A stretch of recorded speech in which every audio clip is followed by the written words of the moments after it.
There have been a lot of game plans tried over the years to slow down Tom Brady, some obviously more successful than others. A few defenses have rushed with only 4 guys and gambled that they could get there in time, while others have relentlessly blitzed him with 5 or 6 rushers and gambled that their secondary could hold up long enough. Some coaches have tried zone coverages and some have tried man coverages, but in the end, most of those plans failed on their own. In fact, the only teams that have managed to slow down the Patriots over the years were the teams that didn't use any one of those philosophies. You see, believe it or not, the key to beating down Brady isn't just to constantly blitz, or to never blitz, or to play lots of man or lots of zone. The key to beating the greatest quarterback ever is to do all of those things in the same game. And then once you do eventually find something tricky that works, never, ever do it again.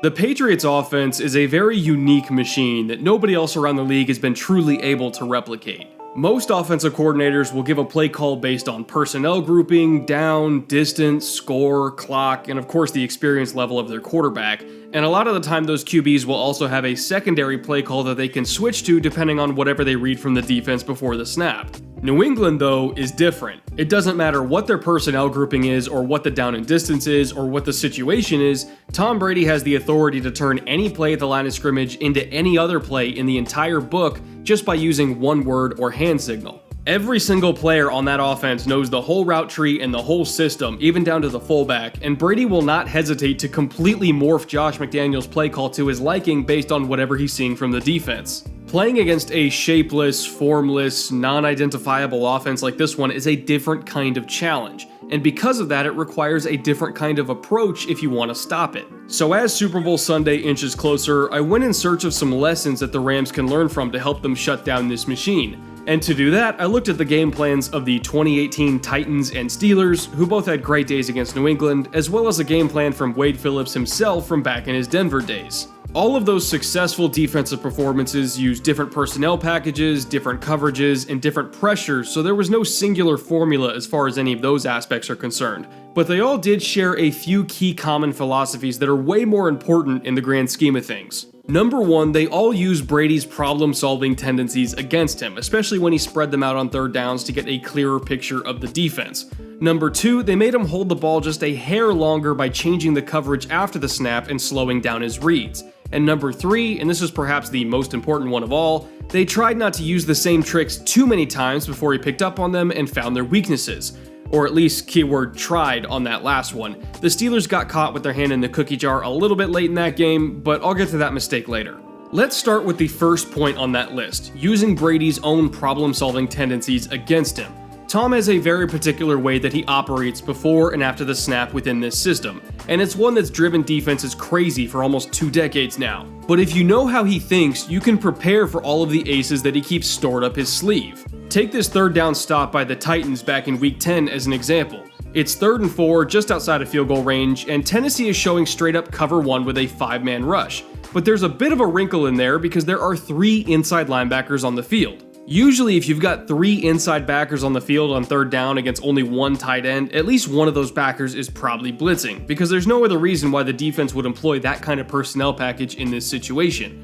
That being said though, all 3 of them are standing up and lined up fairly ambiguously, so Brady isn't quite sure who's rushing and who's dropping. That's why all these linebackers are on the field in the first place actually, because it creates an issue for the quarterback trying to keep track of all these moving parts that can be used in multiple ways. So, to try to solve that problem, Brady gives a hard count which draws Jayon Brown up towards the line of scrimmage, which seeing that from Brady's perspective, he probably saw that as a tip that Brown was blitzing.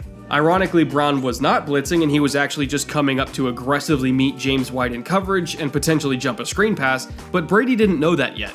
Based on the hard count, he read blitz, and usually when Brady reads a blitz up the middle with no other defenders there to cover that void in the middle of the field, that's the area where he and his receivers typically attack. Remember, this offense is based on morphing plays and routes on the fly, If Brady reads blitz, his receivers also need to read blitz and fill that void as the hot receiver, because no matter what, that ball is going to be out quick regardless of whatever the initial play design was. And more importantly, from a defender's perspective, they've also got to be ready for Brady to attack that area in under 2 seconds in order to answer their blitz. That's just how he thinks, and that's how he has always solved that problem, and they need to be aware of that tendency so that they can jump it.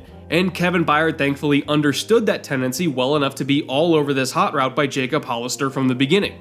Right before the ball is snapped, you can even see him kind of cheating up and fully expecting Hollister to release quickly in either direction, and as soon as he reads that bullet slant, he's looking for the ball. He gets his hand in there, he breaks up the pass, and now they're off the field without giving up any points. That's a safety that understands the quarterback he's playing against. That's a guy who's watched Brady answer enough blitzes to know what to look for, and it paid off with a crucial third down stop and a forced punt, which then led to the Titans taking a 17-point lead late in the third quarter.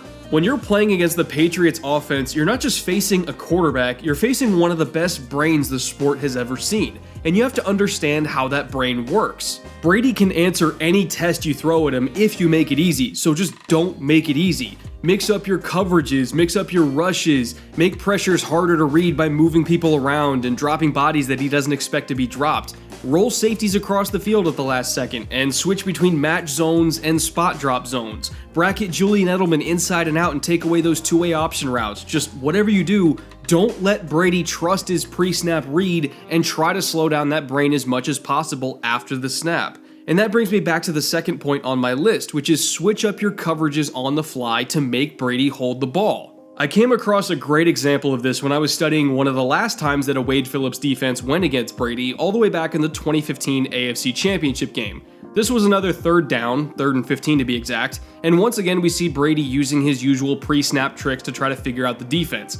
He's got James White flexed all the way out wide to give him a picture of what's going on, and because he sees Aqib Talib, a cornerback, out there to meet him, that's a red flag for a zone defense. If it were a safety or a linebacker, that would signal man, but because Talib is there, Brady is thinking that this is either cover 2 or cover 4 because he sees those two safeties sitting there deep. As White motions back inside to flank Brady in the backfield, you can see the secondary shift around to get into a more defined cover 4 look. And the thing that you need to understand about how cover 4 is played is that past 10 yards from the line of scrimmage, these safeties are both essentially in man coverage against the number 2 receivers inside, whether they be slot receivers, tight ends, running backs, anybody. Whoever is the second receiver in from the boundary, that's the safety's responsibility in a cover 4, and on any long developing route down the field, that safety will be on him regardless of whatever direction he breaks. Similarly, the corners outside will be responsible for the outside receivers deep down the field, regardless of whatever direction they break as well. So knowing that, the Patriots actually have a pretty good play call here against cover 4, a deep curls concept, because it exploits the one-on-one that they think they're getting with Danny Amendola and the safety. If Danny releases hard off the line and acts like he's trying to get vertical either for a go route or maybe a post, that is naturally going to back this safety off because he doesn't want to get beat over the top with nobody to help him out. At which point Amendola just has to slam on the brakes right at the first down marker and catch the pass in rhythm as he turns. If it's timed correctly, the safety that was giving all of that cushion in a one-on-one scenario will basically have no shot to recover and break it up. So overall, this is a really good call against this coverage. However, the Broncos are not actually in cover 4. As the ball is being snapped, they change the picture, and now Denver's in a cover 3 with one safety rolling over the top to the deep middle, and the other dropping down to that hook zone underneath. So now look at what Tom sees as he's at the top of his drop. A zone defender staring right at him and daring him to throw that curl for an easy interception, and all across the field there's no receivers open at or beyond the sticks because of that shift in coverage. He has to hold the ball and try to buy time while he scans the whole field, and nearly 6 seconds after the ball is snapped, he takes a sack.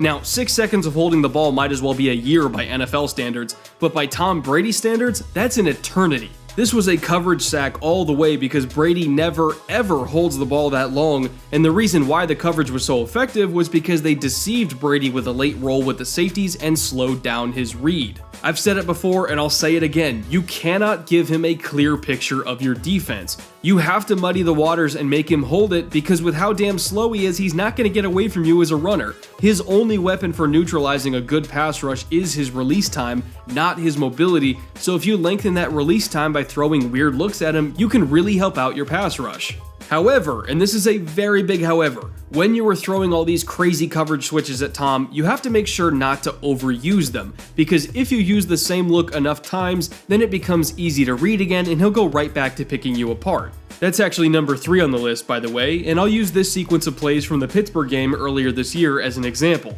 The Steelers are in a dime personnel grouping here in the red zone in what looks to be a fairly standard cover 3 alignment before the snap. You've got a linebacker over Josh Gordon in the slot and a cornerback out wide on James White, so again this is most likely zone, and with a single high safety in the middle, it's looking a lot like cover 3. The Patriots are calling that old faithful vertical double seam concept that we've looked at several times on this show over the last couple months, and if you've learned anything from the film room over the years, it's that double seam concepts absolutely murder cover 3. It's one of the best calls you can make against that coverage, honestly, but as you might have expected, it's not actually cover 3, and the Steelers do the right thing by changing up the look after the snap.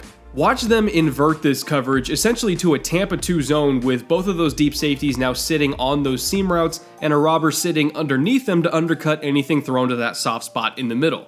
The throws to both Gordon and Hogan are certainly makeable if they were thrown perfectly and led high and inside where only they could get them, but because Tom was slowed down in his read by the switch in coverage, he just didn't see them in time before the rush got home.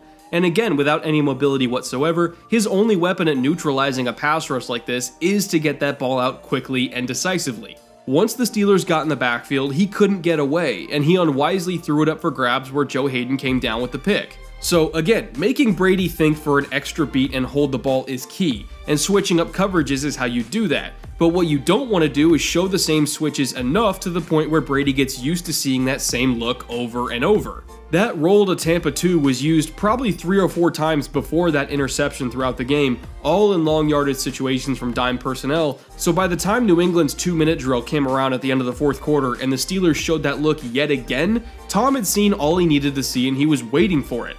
In fact, Brady was counting on the Steelers going back to that well once again, and that predictability led to this huge 34-yard gain to Julian Edelman. As soon as Morgan Burnett went to the middle of the field on the motion, both Edelman and Brady knew they had him. It was the same spot he went to every time he bailed to a deep zone. But more importantly, because he always bailed from such a shallow alignment, he always had to completely open up his hips toward the boundary and run at a full sprint to get deep.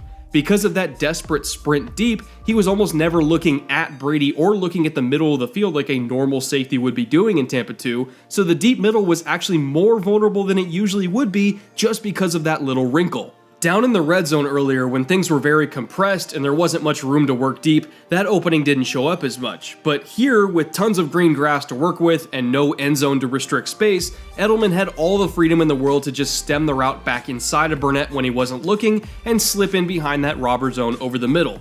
Again, in a normal Tampa 2 alignment, a seam route like this would never work because the safety would be staring down the quarterback and waiting for it, but when you roll to that coverage in the way that Pittsburgh did, it's wide open, and New England knew that it would be. They had seen it enough all game to come up with this way to answer that coverage, and they made sure that Brady had time to sit in the pocket and launch it deep to that spot with extra protection from Gronkowski and White. This right here is the biggest and most important lesson that the Rams can learn from watching tape on successful defenses against the Patriots. Just because something works once or twice doesn't mean it's going to work a third time. If you land one combo of punches and rock Brady a bit, that's great. But don't throw that combo again, because if you do, he's going to read it, counter it, and knock your ass out. The Steelers managed to survive in that game, but only barely, and Wade Phillips would be wise to learn from their mistake. In fact, there's a lot of mistakes that Phillips can learn from, even some that he's made himself along the way against this same quarterback.